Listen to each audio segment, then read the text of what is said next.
Assalamualaikum warahmatullahi wabarakatuh. Selamat pagi untuk anak-anakku kelas 11 IPS. Bertemu lagi kita dalam belajar kimia. Jadi kita akan lanjutkan kimia yang ada di kelas 10. Masih sedikit kalian kemarin yang didapatkan. Untuk kali ini kita akan belajar tentang hidrokarbon. Teman-teman semuanya, anak-anak sekalian yang saya cintai, hidrokarbon ini adalah materi yang sebenarnya adalah sudah dekat artinya atau akrab dengan dunia sekitar kita, apalagi di Kota Bontang adalah kota petrokimia, artinya banyak-banyak hasil alam kemudian diolah menjadi produk pupuk, amonia dan lain-lain yang bersumber dari gas alam. Anak sekalian, kalau coba kita lihat di gambar,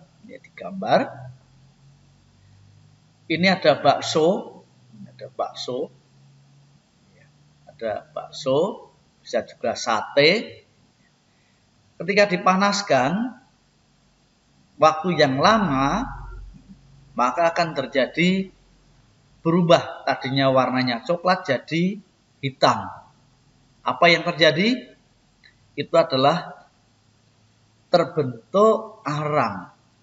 Ya, arang. Inilah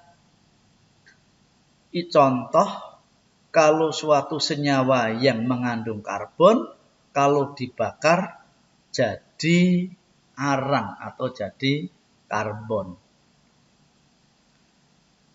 Lanjut.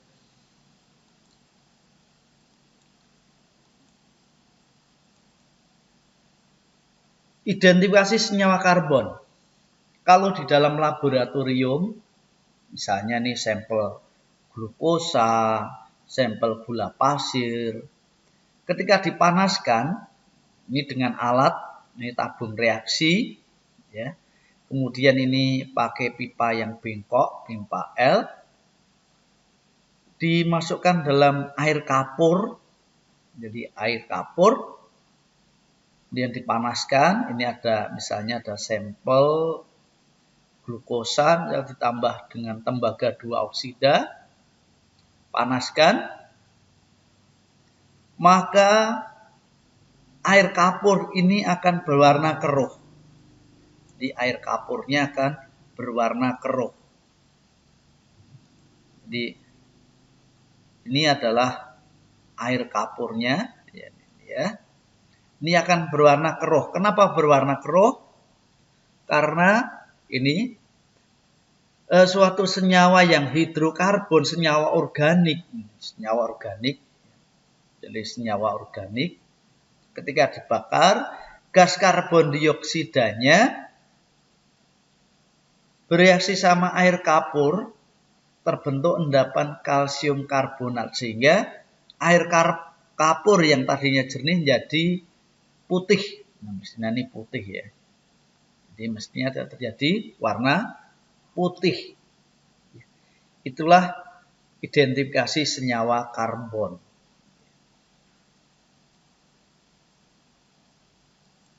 Berikutnya, sumber-sumber senyawa karbon apa saja ya? Tumbuhan dan hewan.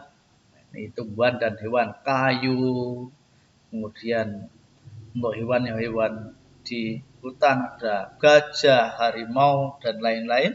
Ketika meninggal, ketika mati, itulah terbentuk senyawa karbon. Batu bara yang ada di sekitar kita, ini adalah senyawa karbon. Banyak diekspor ke luar negeri. Ya, apalagi kalau kita ke Sungai Mahakam, batu bara banyak sekali. Kemudian gas alam dan minyak bumi. Ini termasuk juga sumber-sumber senyawa karbon. Ya. Berikutnya, pada kehidupan sehari-hari, untuk senyawa karbon yang dipakai kehidupan sehari-hari adalah ini. Yang pertama adalah yang biasa untuk ngelas ya, untuk ngelas. Gas apakah itu? Yang digunakan adalah ini adalah gas asetilin. Ini gas asetilin. Ya. Kemudian ada lilin. Ada lilin. Kemudian ada apa yang ini kompor, berarti ada gas LPG. Gas LPG ini adalah senyawa karbon. Lebih khusus dari senyawa karbon, ini adalah namanya senyawa hidrokarbon. Kenapa disebut senyawa hidrokarbon? Karena terdiri atas hidrogen dan karbon. Hidrogen dan karbon. Ini ya. Jadi ini adalah yang biasa digunakan pada kehidupan sehari-hari. Dan masih banyak lagi senyawa hidrokarbon, ada bensin, pertamax, solar, itu semua termasuk senyawa hidrokarbon. Baik, hidrokarbon ini kita lihat ya. Coba kita lihat karakteristik untuk karbon. Nomor atomnya 6. Oke, nomor atomnya 6. Karbon, kalau dulu ini 6. Konfigurasinya berarti kan ini adalah 2, 4. Dan itu 2, 4. Elektron terluarnya adalah 4. Ini elektron terluarnya 4. Sehingga untuk membentuk oktet karbon ini perlu nyumbang 4 supaya jadi 8. Ya kan itu. Oke, kalau kita gambarkan berarti ini karbon 1, 2, 3, 4. Misalnya ada hidrogen, hidrogen kan punya 1. Hidrogen, nomor atomnya 1. Maka dia punya 1. Ini berarti ini hidrogen nyumbang 1. Hidrogen di sini nyumbang 1. Hidrogen ini nyumbang 1. Yang di sini juga nyumbang 1. Terbentuk senyawa apa ini? CH4. CH4 adalah gas metana. Kalau disingkat CH4. Ini adalah gas yang paling banyak dalam gas alam. 90% lebih terdiri dari gas metana. Ya. Oke, hidrokarbon, hidrogen, dan karbon. Lanjut. Jadi dari sini maka akan tahu kekasan atom karbon. Elektron terluarnya 4. Membentuk 4 ikatan kovalen. Ya, membentuk 4 ikatan kovalen. Kemudian 2. Dapat membentuk rantai karbon terbuka maupun tertutup. Berikutnya kita lihat contoh rantai yang terbuka kayak apa? Yang ini terbuka, ya. Jadi terbuka. Yang ini cabangnya, ya. Rantai terbuka. Kemudian yang tertutup, coba kita lihat yang tertutup. Yang tertutup ini, ya, tertutup. Kemudian yang ini juga tertutup. Kemudian yang sebelah kanan ini juga tertutup. Ya. Oke. Jadi rantai karbon itu ada yang terbuka, ada yang tertutup. Ada rantai yang terbuka, ada yang tertutup. Nanti akan kita bahas. Untuk yang terbuka ini ada yang ikatannya tunggal, ada yang ini rangkap 3. Ada yang rangkap, maaf ini rangkap 2, yang bawah adalah rangkap 3. Iya ada ya. Ada yang tunggal. Oke. Kita lihat lagi. Hidrokarbon. Nah, kalau dikelompokkan, ada yang rantai terbuka, namanya adalah alifatik. Yang rantai terbuka dibagi 2, jenuh dan tak jenuh. Yang jenuh ikatannya tunggal. Jadi ikatannya tunggal. Karbon selalu mempunyai 4 tangan. Coba kita lihat ini tangannya kurang. Ya. 1, 2, 3, 4. 1, 2, 3, 4. Alkena yang ada ikatan rangkap 2. Ya tangannya 4 juga. Ini karbon tangannya 4 juga. Ya. Alkuna yang rangkap 3, tangannya 4 juga. Ya. Kemudian untuk yang rantai tertutup itu namanya siklik, circle, rantai itu kan siklik ya. Alisiklik. Jadi alisiklik yang tertutup biasa, siklobutana kayak gini nih. Yang begini nih ada ikatan rangkapnya berselang-seling, namanya benzena. Benzena. Ya. Lanjut. Oke. Sekarang kita bahas yaitu alkana. Apa? Alkana.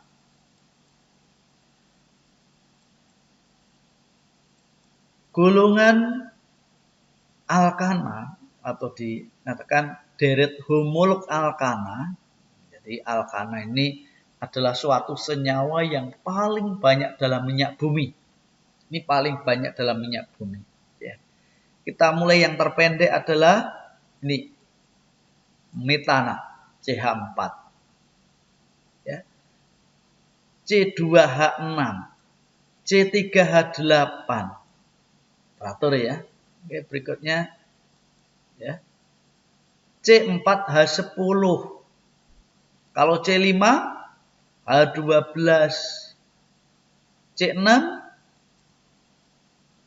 H14 teratur. Coba kalau kita lihat sini nih berarti rumus umumnya alkana adalah CN 2 jadi 6. CnH2n plus 2. CnH2n plus 2. Ini rumus umum dari alkana. Sehingga kalau ada alkana C7H16 betul. C8H18. C9H20. Kalau C-nya N-nya ini 20 misalnya.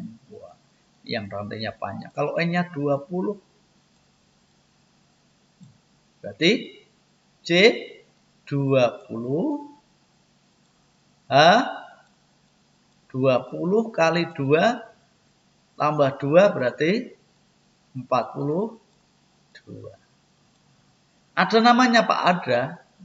Namun untuk kalian, untuk anak-anak kelas 11 IPS, kalian hafalkan ini ya, ini sampai 10. Sampai 1 lagi. Nah, ini C10 adalah 1. Metana, etana, propana, butana, pentana, heksana, heptana, oktana, nonana, dekana. Ini semuanya teratur. Jadi Allah Tuhan memberikan keteraturan pada ciptaannya. Ya. Jadi keteraturan. Jadi lewat kimia walaupun untuk senyawa ini nggak kelihatan, misalnya dalam minyak, yang terlihat cuma cairan minyak. Tapi sebenarnya kalau andai kata mata bisa melihat, ini ada banyak campuran senyawa-senyawa alkana. Gitu ya. Baik, kita lanjutkan slide berikutnya. Oke. Tata nama alkana nanti akan kita pelajari. Yang 10 ini kalian tahu bahasanya mulainya dari metana, etana, propana, butana. Kalian hafalkan 1 sampai 10.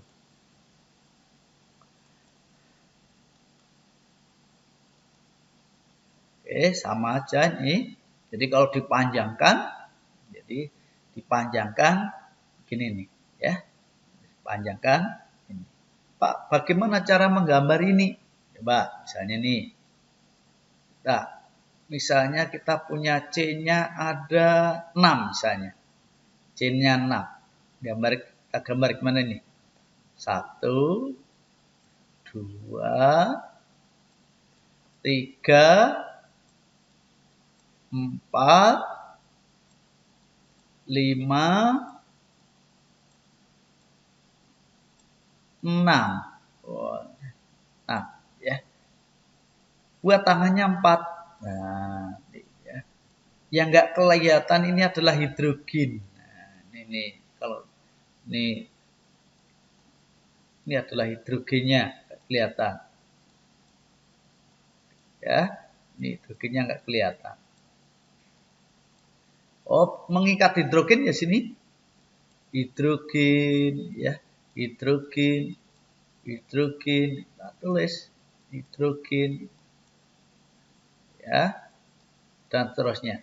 Karbon tangannya selalu 4. Ya, kalau hidrogen tangannya 1. Lanjut. Bagaimana sifat alkana? Ya, coba kalau kita lihat kembali ke sini tadi, semakin ke bawah rantainya makin panjang.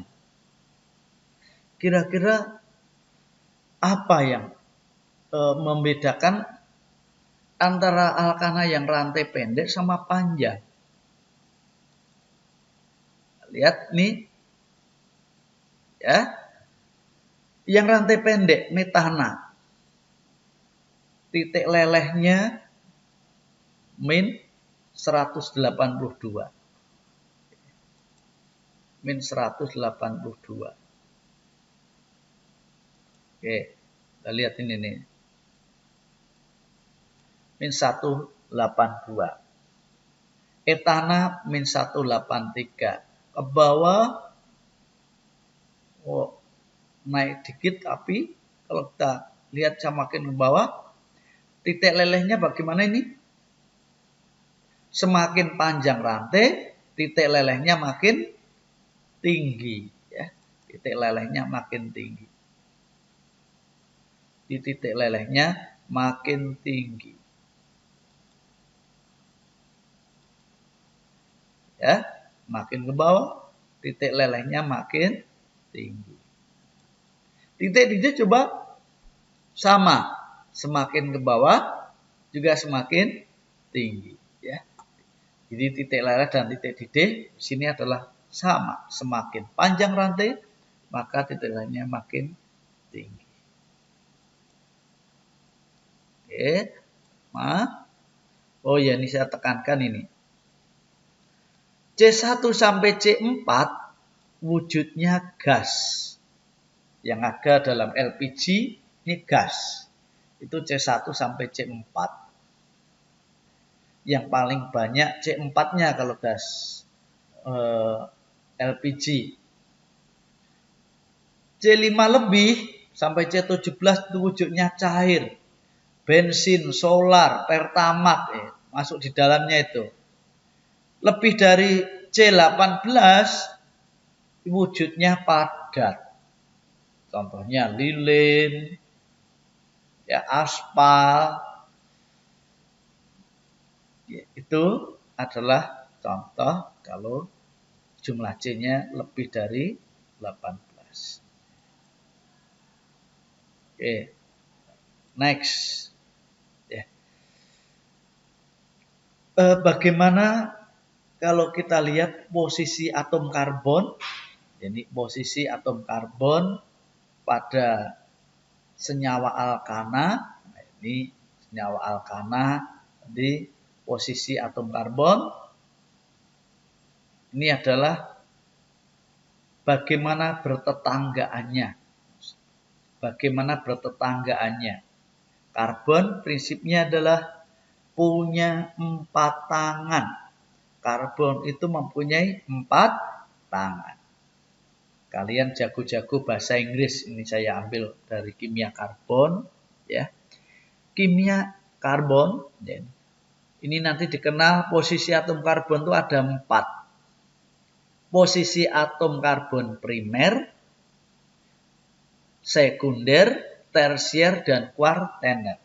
Yang primer, mudahnya, ini adalah atom karbon yang diikat oleh satu atom karbon yang lain. Tetangganya C cuma 1. Ini tetangga C-nya cuma 1. Ini namanya primer. Yang tetangganya 2. Ini tetangganya ini sama ini.